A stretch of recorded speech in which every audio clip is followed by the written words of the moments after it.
Hello दोस्तों, कल हमने बात करी थी किस तरह से हम लोग पुअर पंपिंग को डिटेक्ट कर सकते हैं। और ख़ास बात यह थी कि पाइपलाइन को कट नहीं करना है। आज हम उसी से मिलता जुलता एक दूसरा सब्जेक्ट यहाँ पे डिस्कस करेंगे, जो कि कहलाती है पार्शियल चोकिंग। कैपिलरी या किसी एरिया में, खासतौर से महीन एरिया ही जहाँ पे जगह कम होती है गुजरने की, वहीं पे ये पार्शियल चोकिंग होती है। एयर बबल चोक कर सकते हैं, मे बी कभी ज़्यादा क्वांटिटी में ऑयल अगर सिस्टम में चल रहा है तो चोक हो सकता है। स्लज की चोकिंग हो सकती है। जब कभी कंप्रेसर ओवर हीट होता है तो वैक्स अलग होकर और फिर ये पूरे सिस्टम में घूमने लगता है। कई बार वैक्स जो है वो कैपिलरी के बिल्कुल, जो कैपिलरी का हिस्सा हमारा इवेपोरेटर में जा रहा है, वहां पे आके ये हार्ड होने लगता है। इसी तरह से कैपिलरी दबी हो सकती है, कैपिलरी में कुछ मेटेलिक चीजें आ सकती हैं। बट बहुत इंपॉर्टेंट है एयर कंडीशनर के लिए भी और रेफ्रिजरेटर के लिए भी। तो हम लोग पहले तो देखते हैं कि जब चोकिंग होती है, पार्शियल चोकिंग होती है, पार्शियल का मतलब थोड़ी चोकिंग, तो क्या दिखता है वहां पे। तो आइए हम लोग इसको एक करके देखते हैं। यहाँ पे ये हमारा कंप्रेसर ऑन हुआ। मान लीजिए इसमें कोई रेफ्रिजरेंट चार्ज है, R12 चार्ज है या हाइड्रोकार्बन चार्ज है या 134A चार्ज है।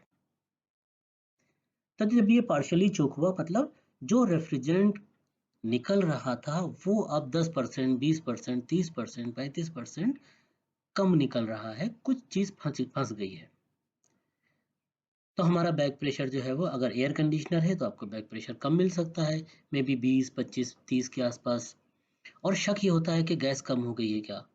इसी तरह से अगर रेफ्रिजरेटर है तो वो वैक्यूम में चला जाएगा। एसी में तो हम लोग गेज लगा के चेक कर सकते हैं, लेकिन रेफ्रिजरेटर में थोड़ा डिफिकल्ट होता है। पियर्सिंग वॉल्स आते हैं, वो आप यूज कर सकते हैं, मार्केट में मिलते हैं। लेकिन हम लोग बात कर रहे थे कि पाइपलाइन को कट नहीं करना है। तो अब हम लोग सिम्टम्स देखेंगे। जैसे कल हम लोगों ने, जो पिछला हम लोगों ने एपिसोड किया है पुअर पंपिंग का, तो उसमें हम लोगों ने सिम्टम्स देखे थे। तो सबसे इम्पोर्टेंट, सबसे पहला सिम्टम क्या होगा जब भी पार्शियल चोक होता है। तो हम लोग बात कर रहे थे एक नॉर्मल कंडेंसर की, ऊपर से नीचे तक टेम्परेचर का 4 डिग्री का, तकरीबन 4 डिग्री का डिफरेंस। ऊपर अगर मान लिया रेफ्रिजरेटर है तो 54-55 डिग्री के आसपास होगा, तो नीचे 51-52 डिग्री के आसपास होगा। रेफ्रिजरेंट के चेंज होने से थोड़ा सा फर्क पड़ता है। इसी तरह से अगर एयर कंडीशनर है तो उसमें ऊपर 60-62 डिग्री के आसपास होगा, इसमें भी रेफ्रिजरेंट के चेंज होने से फर्क पड़ता है। और नीचे जो है वो 3-4 डिग्री के आसपास का डिफरेंस होगा। हम लोग कॉइल की बात कर रहे हैं, टॉप और बॉटम। तो अब हमने चेक किया कि ऊपर का कॉइल बहुत गर्म हो रहा है। एसी है तो बहुत कॉइल गर्म हो रहा है, रेफ्रिजरेटर है तो बहुत 30% कॉइल बहुत गर्म हो रहा है।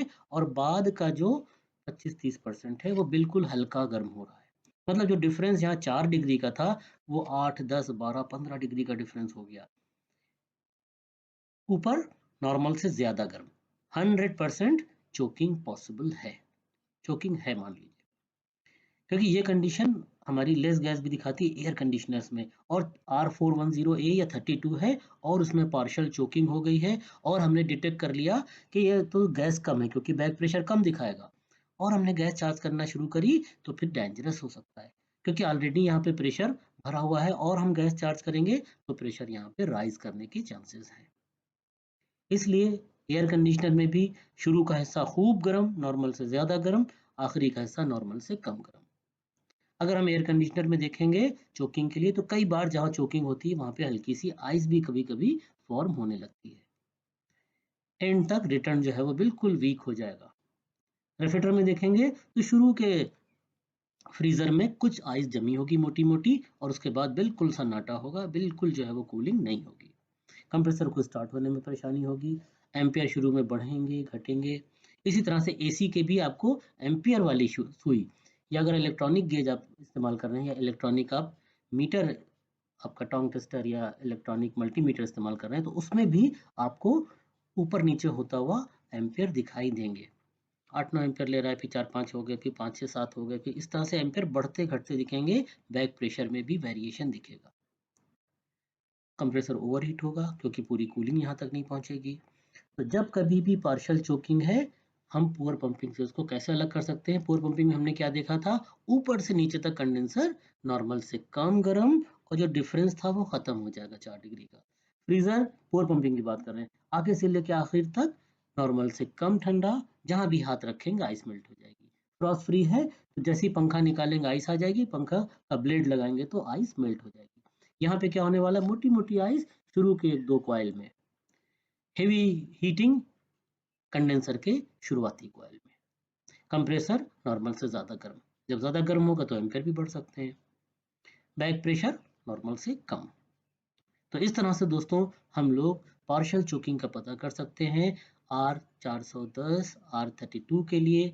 अगर ये कंडीशन आ गई है, बहुत बार हम वैक्यूम नहीं करते हैं तब भी यहाँ पे एयर आके फंसती है। आपको पता है कि कैपिलरी में लिक्विड ही चल रहा है और इस लिक्विड के रास्ते में अगर एयर आएगी तो परेशानी तो पैदा ही करेगी, क्योंकि लिक्विड के रास्ते में एयर रुकावट पैदा करती है। तो दोस्तों आपके लिए बहुत सिंपल है, आप अगर इसको समझ के करेंगे तो कभी भी परेशानी का सामना नहीं करना होगा। Thank you very much.